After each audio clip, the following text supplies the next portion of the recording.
21세기 들어서 전 세계적으로 모든 분야의 관심사 중에서도 환경 문제가 큰 이슈로 떠오르고 있습니다.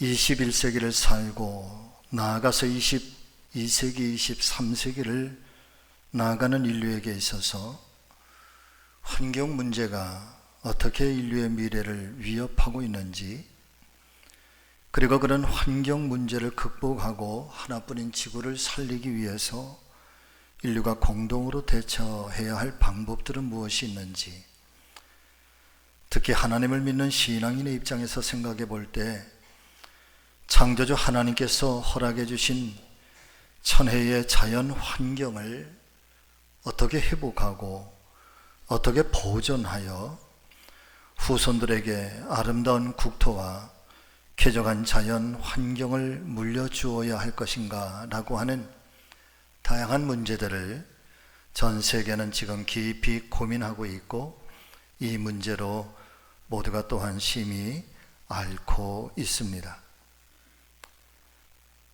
솔직하게 말씀을 드리면 환경에 대한 문제들은 너무나도 방대하고, 심지어 국제적으로, 정치적으로, 또 경제적으로, 자연과학적으로, 혹은 인권과 법률적인 문제에 이르기까지 너무나도 다양해서 이 분야의 전문가가 아닌 저로서는 달리 환경에 대해서, 특별히 자연 환경에 대해서는 어떻게 말씀을 드릴 수가 없을 것 같습니다.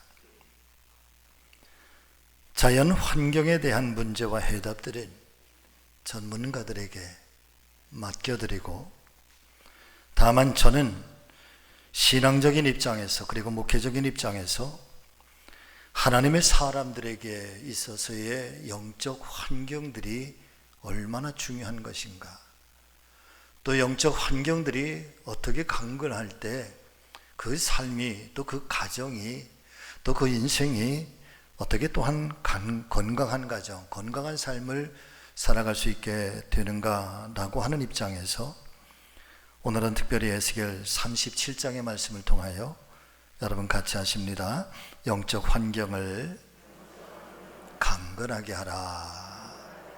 아멘. 이 말씀으로 함께 은혜를 나누려고 하는데, 무엇보다도 올해 첫 번째 주일이고 가정의 달을 시작하면서 이 한 달 동안 우리 사랑하는 성도님들의 가정의 영적 환경, 또 자녀들과의 영적 환경, 그리고 내 스스로의 우리가 간직해야 할 영적 환경들이 건강한 환경 되길 바라고, 은혜의 환경 되셔서 아무쪼록 6월 한 달 기쁨으로 충만한 우리 성지교회 성도님들, 또 가정들, 또 한 삶이 되시기를 예수님의 이름으로 축원을 드립니다. 왜 우리에게 있어서의 영적 환경이 정말 중요한 것일까? 여러분 같이 하십니다. 인형 같은 신앙, 인형 같은 삶. 우리에게 영적 환경이 온전하게 조성이 되지 않으면, 여러분, 우리의 신앙은 생명이 없는 마치 인형 같을 수 있기 때문에 그렇습니다.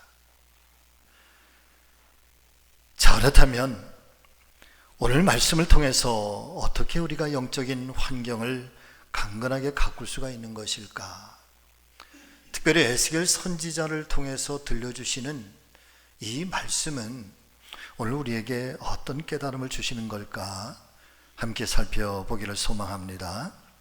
첫 번째 영적 환경은 여러분, 하나님께 소망을 두어야 강건해집니다. 원론적인 얘기죠. 어쩌면 신앙에 있어서 가장 원론, 가장 기초, 절대로 놓쳐서는 안 되는, 어떤 상황 속에서도 다시 한번 돌아와서 그 자리에서 살펴보고 헤쳐보아야 할 믿음의 근본이 있다고 한다면, 나는 하나님께 소망을 두고 있는가, 나는 하나님을 바라보고 있는가 라고 하는 것입니다. 오늘 우리가 함께 봉독하신 에스겔 37장의 말씀은 하나님께서 선지자 에스겔에게 보여주신 여러 환상 가운데 하나입니다. 어느 날 하나님께서 권능으로 선지자 에스겔에게 임하셔서 어떤 골짜기로 인도해 주시고 있습니다. 에스겔이 도착해서 이곳저곳을 살펴보니까 오래되고 마른 뼈들이 가득하게 널려져 있는데, 다시 말하면 이 골짜기에는 죽은 사람으로 가득 차 있었고 더불어 죽은 지가 이미 오래되어서 그 뼈들조차도 다 말라버렸다. 성경은 그렇게 우리에게 전해주시고 있습니다. 사랑하는 여러분, 지금 하나님께서 에스겔에게 보여주시고 있는 이 참혹한 광경은 현재 이스라엘 민족의 상태가 어떤 상태인지, 그리고 영적인 환경이 어떤 환경인지를 상징적으로 보여주시고 있는 그런 장면입니다. 마치 마른 뼈들로 가득한 것처럼 이미 망해버린 나라, 망해버린 민족, 어떤 생명의 기운도 생명의 흔적도 남아있지를 않고, 그리고 그 모습 속에서 내일에 대하여, 미래에 대해서 그 어떤 것도 꿈꾸고 어떤 것도 희망할 수 없을 만큼 이제는 모든 것들이 다 말라버리고 죽어버리고 소생할 수 있는 어떤 가능성도 하나 보이지 않는 그런 이영적 상태가 바로 이스라엘 민족의 현재의 상태라고 하는 것이죠. 그런데 그때 참으로 이상한 일이 일어나기 시작합니다. 참혹한 환경을 바라보고 있는 에스겔에게 하나님께서 이렇게 물으십니다. 인자야, 이 뼈들이 능히 살아날 수가 있겠느냐? 어쩌면 조금이라도 가능성이 있었고, 그리고 생명의 기운이라고 하는 것이 아주 눈꽃만치라도 남아있었다고 한다면 에스겔은 아마도 이렇게 대답했을 것입니다. 예, 주님, 살아날 것입니다. 그런데 그 상황, 그 현실이 얼마나 처참하고 얼마나 보기에 참혹했는지 에스겔은 하나님께 이렇게 대답을 합니다. 주님께서 하십니다. 바꿔서 말씀을 드리면 자기가 볼 때에는 희망이 없다는 거죠. 자기가 볼 때에는 전혀 일말의 가능성도 없다는 것입니다. 지금 하나님께서 그렇게 말씀하시고 하나님께서 그렇게 들려주시고 질문하시고 있지만은 내 생각, 내 판단, 내 경험, 그리고 내 의지적인 힘으로는 도저히 가능성이 없어 보이니 주님이 하시나이다. 그때 하나님께서 놀랍게도 에스겔에게 이렇게 선포하라 말씀하십니다. 여러분, 그 말씀을 여러분 함께 봉독해 보실까요? 4절부터 6절 같이 읽습니다. 또 내게 이르시되 너는 이 모든 뼈에게 뭐하여 이르기를? 대언하여 이르기를 너희 마른 뼈들아 여호와의 뭘 들을지어다, 말씀을 들을지어다. 여호와께서 이 뼈들에게 이같이 말씀하시기를 내가 생기를 너희에게 들어가게 하리니 너희가 살아나리라. 너희 위에 힘줄을 두고 살을 입히고 가죽으로 덮고 너희 속에 생기를 넣으리니 너희가 어떻게 되리라? 살아나리라. 또 내가 여호와인 줄 너희가 알리라 하셨다 하라. 이렇게 대언하라고 하시는 하나님의 말씀 앞에 에스겔이 그 말씀에 순종하면서 그 참혹한 마른 뼈들을 향하여 여러분 큰 소리로 선포하게 되는데, 에스겔의 눈앞에서 기적 같은 일들이 일어나기 시작하고 마른 뼈들이 다시 살아나기 시작하여 군대가 되었다. 이것이 오늘 하나님께서 에스겔에게 보여주시는 영적인 환상의 한 모습입니다. 사랑하는 성도 여러분, 오늘 우리에게 있어서의 신앙의 또 우리의 삶 속에서의 참 어지럽고 또 혼란스럽고 또 어수선하고 그런 때일수록 간절히 소망하며 축복하며 간절히 기도하는 것은 저와 여러분들의 마음의 중심을 여러분 잘 지키실 수 있기를 예수님의 이름으로 축복합니다. 마음이 중심을 잡지 못하고 이 마음이 방향을 잃으면 그런 순간에 가장 먼저 누가 눈치를 채는가 하면 사단의 눈치를 채지요. 마귀가 먼저 틈을 타기고 우리의 영혼을 도둑질하고 우리의 삶을 멸망시키기 위해서 여러분 끊임없이 우리 가운데 사단의 역사를 하게 됩니다.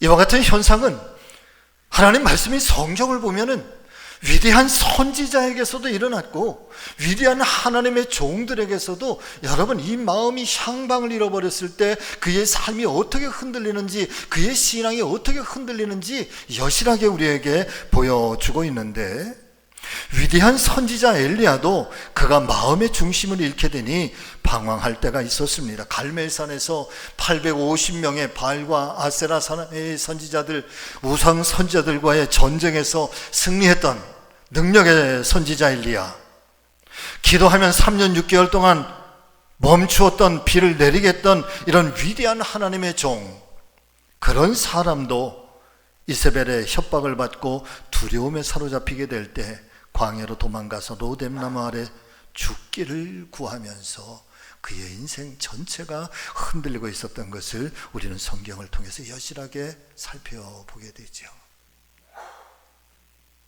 예수님의 제자 수제자 베드로는 어떠했을까?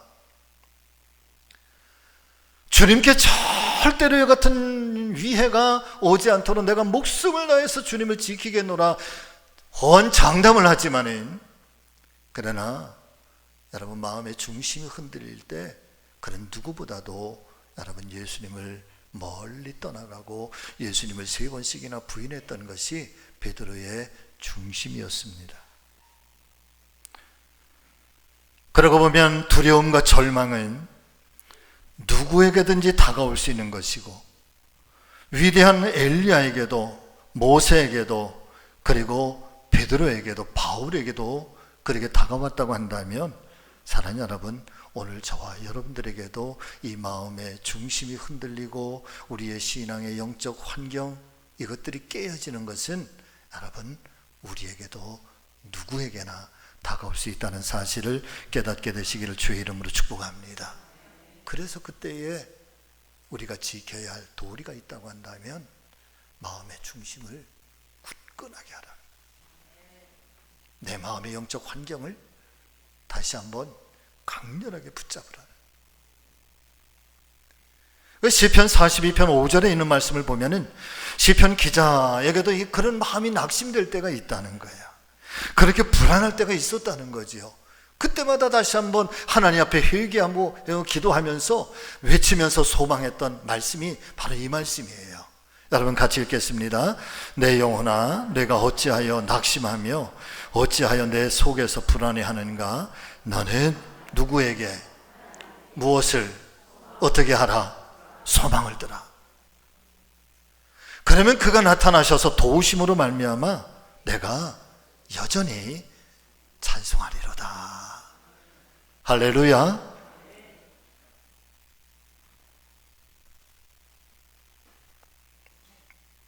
강철왕 카네기의 사무실에 걸린 그림을 하나 좀 소개를 하려고 합니다.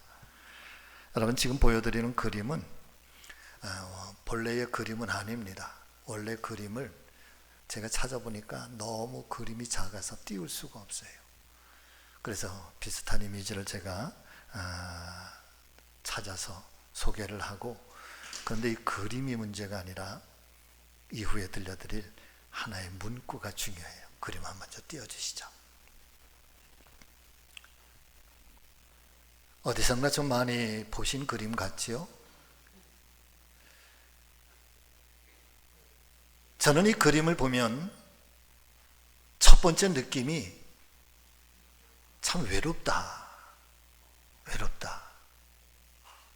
어쩌면 저 그림의 저 배가 보여주고 있는 상징이라고 하는 것이 모든 인생을 표현하고 있는 것은 아닐까.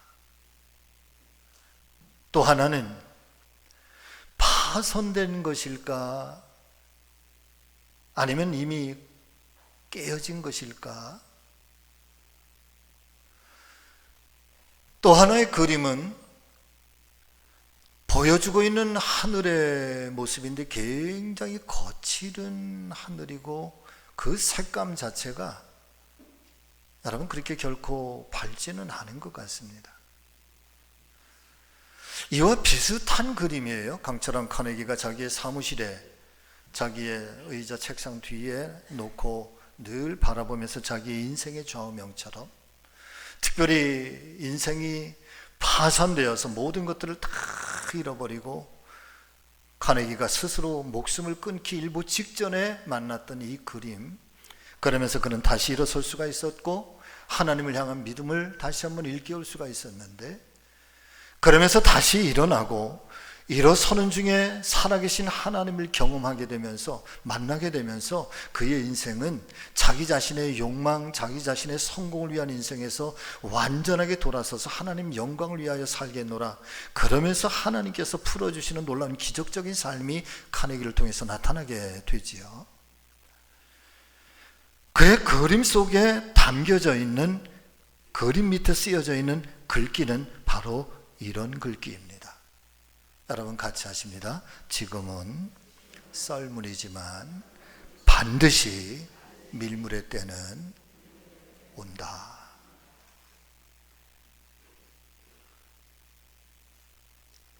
저 그림의 모습은 지금 썰물의 모습이에요. 물이 다 빠져버린 거예요. 어쩌면 사람의 한 인생, 아니 어쩌면 저 그림의 저 배가 바로 나 자신이라고 한다면, 카네기라고 한다면 내 인생 속에 모든 것들이 다 썰물처럼 빠져나가서 어떤 희망도, 어떤 힘도, 어떤 미래도 꿈꿀 수 없을 만큼 마치 파손 직전의 그런 모습이라고 할지라도, 그리고 인생은 여전히 광풍처럼 그렇게 하늘의 구름은 그렇게 나에게 밀려오고 있지만,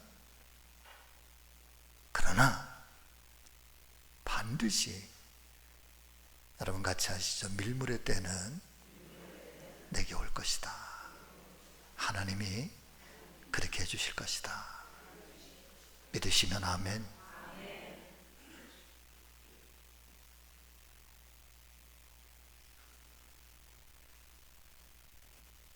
내 인생의 시간이 썰물의 시간을 보내고 있지만, 그러나 반드시 나에게 이 밀물의 시간, 내 인생의 배가 둥실둥실 다시 떠오를 수 있는 희망과 축복의 시간은 다가올 것이라고 하는 확신을 가지고 그 밀물의 시간을 인내하며, 그러면서 그 순간에 무너졌던 자기의 영적 환경들, 하나님 앞에서의 내 모습, 그리고 하나님 오늘도 나에게 무엇을 말씀하시는지, 하나님과 나는 어떤 관계인지, 내가 이제 어떤 삶을 살아드려야 될 것인지 여러분 결단하면서 나아갈 때, 카네기의 전설은 여러분 그렇게 축복으로 시작이 되었던 것입니다. 오늘 말씀 속에 하나님은 이 에스겔을 통해서 선포하시고 대언하시고, 그리고 이 생명을 살리시는 이 말씀을 통해서 하나님 우리에게 무엇을 오늘 들으라 하시는 걸까? 저는 간절히 소망하는 것은, 여러분 같이 해보실까요? 하나님이 역사하시면 마른 뼈에도 소망이 있습니다. 하나님이 역사하시면 마른 뼈에도 생명의 역사가 일어납니다. 아멘. 산우리 성지가족 여러분, 우리의 가정이요 썰물의 시간일 수도 있습니다. 외로운 시간일 수도 있죠. 하나님이 역사하시며 마른 뼈에도 생명이 임하고 마른 뼈에도 새로운 역사가 일어나는 것처럼, 여러분 우리의 가정 속에서도 우리의 심령 속에서도 하나님이 역사하시면, 하나님이 일하시면, 하나님 굳건하게 소망을 두는 자에게 하나님은 반드시 끝내의 시간을 넘어 밀물의 시간, 우리 인생의 도동실 떠오르게 하는 축복의 시간들 다가오게 될 줄로 믿습니다. 그런 은혜가 이 축복, 이 올 한 달에 저와 여러분들의 가정 속에 일어나기를 예수님의 이름으로 축복합니다. 영적 환경, 하나님 이름을 부르라. 하나님의 소망을 들어. 두 번째, 영적인 환경, 하나님 말씀이 들려와야 된다는 거야. 하나님 말씀이 들려와야 돼. 그리고 하나님의 영, 이 생기가 우리 안에 충만한 환경돼야 여러분 강건해질 수 있습니다. 자, 말씀을 보시죠. 8절과 9절의 말씀 같이 읽겠습니다. 내가 또 보니 그 뼈에 힘줄이 생기고 살이 오르며 그 위에 가죽이 덮이나 그 속에 생기는 없더라. 또 내게 이르시되 인자야, 너는 생기를 향하여 대언하라. 생기에게 대언하여 이르기를 주 여호와께서 어떻게 말씀하시기를, 이같이 말씀하시기를 생기야, 사방에서부터 와서 이 죽음을 당한 자에게 붙어서 살아나게 하라 하셨다 하라. 할렐루야. 여러분, 이제는 외형적으로 모든 것이 잘 갖추어졌습니다. 완전한 사람의 모습이 되었습니다. 힘줄도 생겼고 살도 붙었고 가죽도 덮여졌습니다. 자, 그런데 정말 중요한 것은 무엇일까? 그 안에 아직 생기가 없었다는 거예요. 다시 말씀을 드리면 겉모양은 완성되었지만 그 안에 살아있는 하나님의 생기인 성령께서 계시지 않았다는 말씀인 것이죠. 사랑 믿음의 성도 여러분, 하나님의 사람은 곧 성령의 사람인 걸 믿으시기를 바랍니다. 하나님의 사람은 말씀의 사람인 것을 깨닫게 되시기를 바랍니다. 하나님의 사람은 하나님의 영을 품고 있는 사람들이다.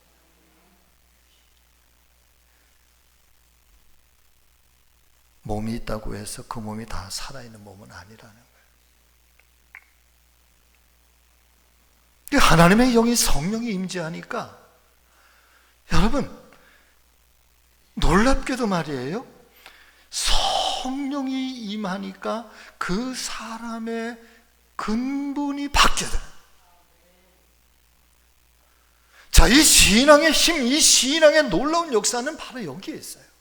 우리가 하나님을 붙들고 하나님을 의지하고 하나님을 따라서 하나님을 앙망하면서 살아가는 것은 우리의 삶의 외적 환경들만 그렇게 강건해지고 우리의 외적 삶의 환경들만 기적의 사건들이 일어나는 것이 아니라, 여러분, 우리의 내면 속에서도 변할 수 없는 것들이 변해지고 달라질 수 없었던 것들이 달라지고 우리의 근본의 모습들이 달라지기 시작하는데, 여러분, 성령이 우리에게 임하니까 변화가 일어나야 두려움이 담대함이 되고요, 용서할 수 없는 걸 용서할 수 있는 힘이 생기고요, 절대적으로 사랑할 수 없는 것들도 사랑할 수 있는 그런 믿음의 용기가 생겨나고요, 때로는 두려움과 또 때로는 불안과 때로는 탄식과 때로는 눈물 속에서 살던 사람이 성령의 역사가 임재하고 성령이 그 사람을 지배하고 통치하기 시작하니까 여러분, 기쁨으로 충만해서 춤을 추는 인생이 되더라는 거야. 죽음이 두려워서 그렇게 두려움 속에 벌벌 떨었던 사람이 뛰쳐나가서 예수님, 우리의 주님이시라고, 부활하셨다고 목숨을 던지면서까지 선포하며 그렇게 외칠 수 있는, 여러분, 강함이 생겨나더라는 거야. 내 힘일까? 내 안에 계신 성령의 힘이지. 믿으시면 아멘. 가장 좋은 거는요, 여러분 같이 해보세요. 성령이 임하고 성령 충만할 때 내 안에 내 힘으로 할 수 없었던 일들이 일어나게 됩니다. 아멘. 내 힘으로 할 수 없는 일들이 이루어지게 돼. 그리고 끊임없이 하나님 말씀인 성경은 하나님의 영을 갈망하라는 거예요. 하나님의 성령으로 충만하라. 아멘. 생기야, 사방에서부터 불어와서 이 죽은 자에게 들어가라. 이 죽은 자에게 들어가라. 그러니까 생기가 들어오니까 살아난 이 몸이요 살아나게 되고요. 같이 하십니다. 군대가 되었더라. 아멘. 저는 간절히 정말 소망하면서 기도하는 것은 우리 사랑하는 성도님들의 가정이 여러분 영적 군대가 되기를 주의 이름으로 축원합니다. 아버지가 영적 군인이 되기를 주의 이름으로 축복합니다. 어머니가 기도의 용사가 되시기를 주의 이름으로 축원합니다. 가정이 성령 충만한 가정이 되시기를 주의 이름으로 축복합니다. 네. 말씀을 마치려고 합니다. 사랑의 믿음의 성도 여러분, 5월이 시작이 되었습니다. 이 한 달 동안 우리가 가정의 달이라고 해서 가정의 자녀, 또 어머니, 아버지, 우리의 가정을 어떻게 하나님 은혜로 세울까 고민하면서 우리가 3인 3색 특별한 시간들을 갖게 됩니다. 그러나 한 영혼들, 저와 여러분 한 분 한 분들이 이 5월에 우리의 기도의 제목, 하나님 우리 가정의 영적 환경을 강건하게 세울 수 있도록 성령 하나님 역사하여 주시옵소서. 하나님 도와주시옵소서. 기도할 수 있는 이 5월이 되기를 예수님의 이름으로 축원합니다. 기도하겠습니다.